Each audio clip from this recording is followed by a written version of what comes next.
Waalaikumsalam warahmatullahi wabarakatuh, Pak Heru. Perkenalkan, saya Heru Suprayatno, adalah calon guru penggerak angkatan 5 Kahiri. Assalamualaikum warahmatullahi wabarakatuh. Perkenalkan, nama saya Fatima Putra. Saya Kepala Sekolah SD Negeri Randusari, Kecamatan Rawasari, Kabupaten Kota. Saya di sini pada tanggal 16 Juni tahun 2020. Baru 4 bulan, Pak Heru. Oh, baru 4 bulan, iya. Sangat luar biasa, Ibu Latifah. Di sini saya melihat kinerja panjenengan sebagai kepala sekolah di SD Randusari, meskipun masih seumur jagung, itu sudah mempunyai perubahan. Ya, sudah ada gebrakan-gebrakan yang bisa merubah sekolahan SD Randusari menjadi ke arah yang lebih baik dalam segi fisik maupun dalam segi murid, ya. Kemudian Ibu Latifah, yang saya akan tanyakan, selama panjenengan ada di sekolahan ini, adakah kasus-kasus dilema ketika yang berada di sekolahan ini? Ya, terima kasih untuk mungkin lebih tepatnya kalau kasus itu terlalu berat ya Pak. Ya mungkin hanya beberapa masalah yang memang namanya di dilema etika itu kan antara satu situasi di mana benar dengan benar, bahwa secara etika moral itu benar, tetapi memang itu bertentangan seperti itu. Ya mungkin salah satu yang mungkin sudah jadi pembiasaan itu ya salah satu yang contoh yang saya temukan itu yang mungkin ketika anak-anak kemarin biasanya untuk penilaian tengah semester itu kan biasanya anak-anak kan jadwalnya kan sampai jam 11 ya Pak. Itu memang secara aku memahami itu kan harusnya memang setelah itu harus pembelajaran, tapi ya pada contohnya mungkin salah satu contohnya itu Pak. Iya, salah satu contohnya permasalahan pembelajaran, mungkin adanya sistem permasalahan di sekolahan tentang apa yang menjadi dasar utama yang akan dipentingkan dulu dalam perubahannya.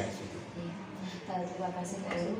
Mungkin di 4 bulan yang sudah saya jalani ini, memang saya tidak bisa dipungkiri yang saya fokuskan itu di sarana dan prasarana, yaitu beberapa saya lakukan itu memang masukan daripada panjenengan, informasi saya berkaitan dengan ya dari saya. Wassalamualaikum warahmatullahi wabarakatuh. Terima kasih Bu Latifah.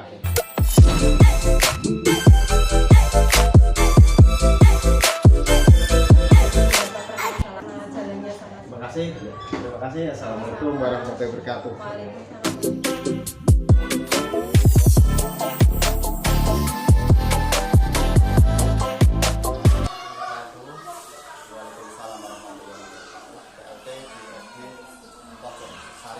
Situasi dan kondisi sekarang saya menyampaikan hal ini secara transparansi, tidak saya buat-buat, sehingga sama-sama.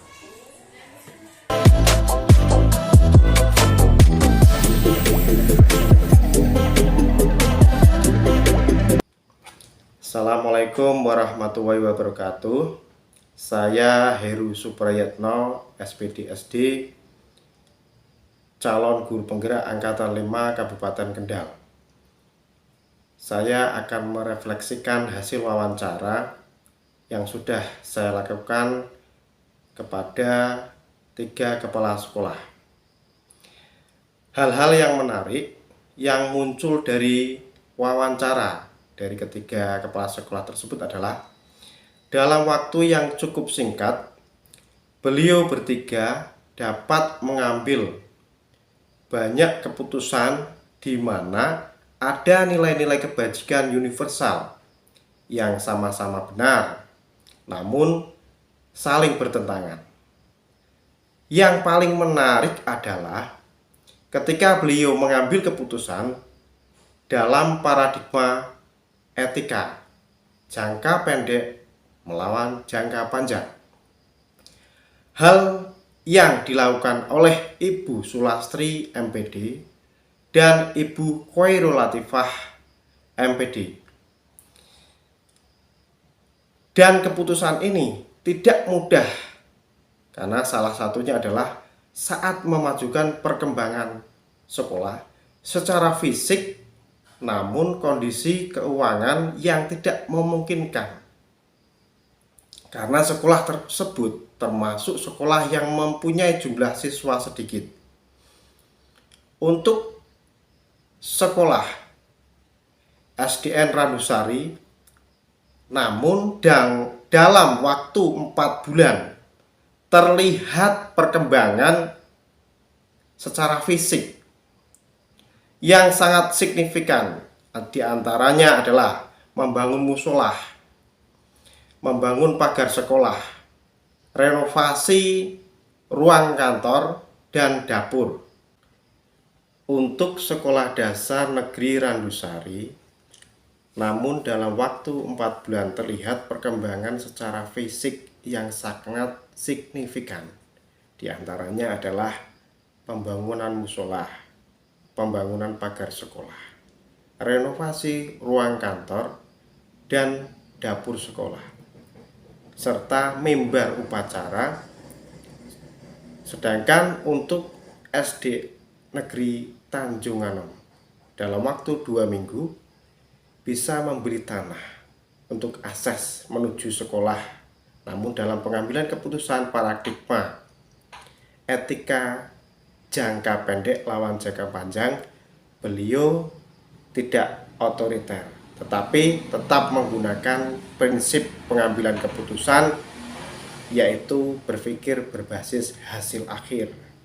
Keputusan berpikir berbasis rasa peduli. Untuk setiap pengambilan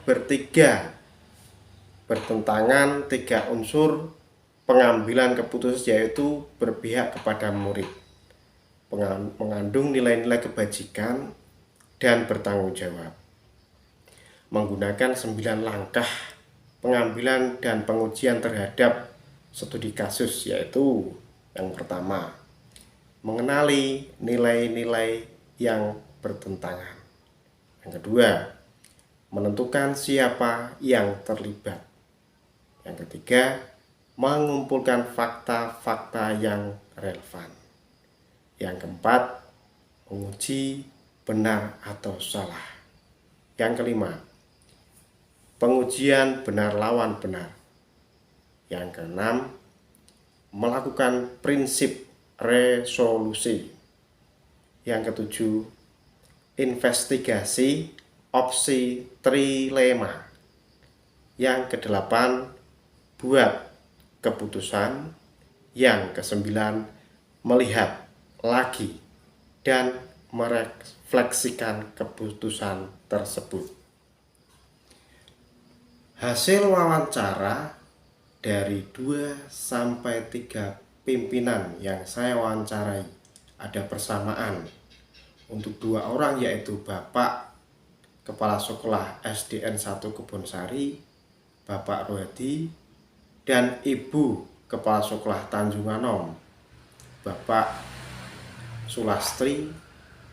Ketika ada sebuah kasus, beliau harus membuat jadwal atau tata kala untuk menyelesaikan paradigma dilema etika yang dihadapi.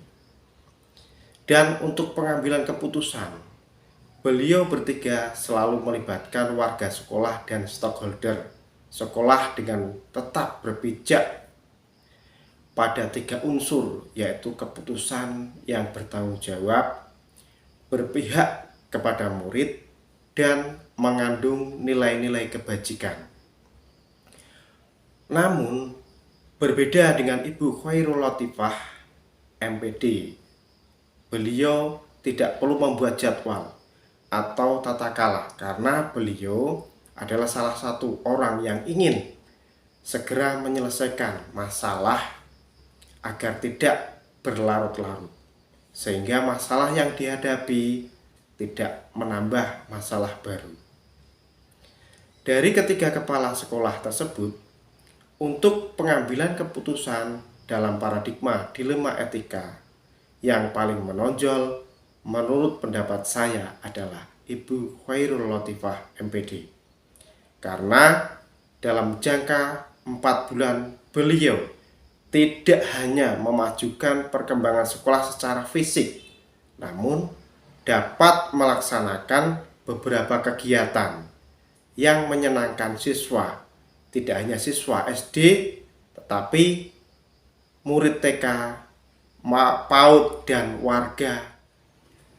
Rencana ke depan, para pemimpin tersebut dalam menjalani pengambilan keputusan mengandung unsur dilema etika, yaitu berpihak kepada murid, bertanggung jawab, dan mengandung nilai kebajikan dengan melibatkan stakeholder sekolah. Mereka bisa mengukur efektivitas pengambilan keputusan mereka ketika keputusan itu langsung dilaksanakan.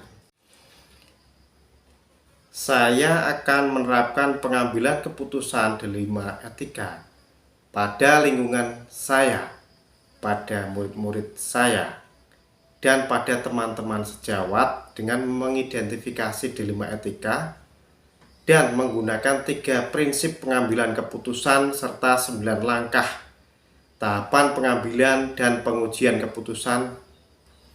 Saya akan menerapkan pengambilan keputusan ketika saya menghadapi dilema etika dan saya harus mengambil keputusan tersebut. Demikian hasil refleksi wawancara dari ketiga kepala sekolah yang sudah saya wawancarai. Terima kasih. Wassalamualaikum warahmatullahi wabarakatuh.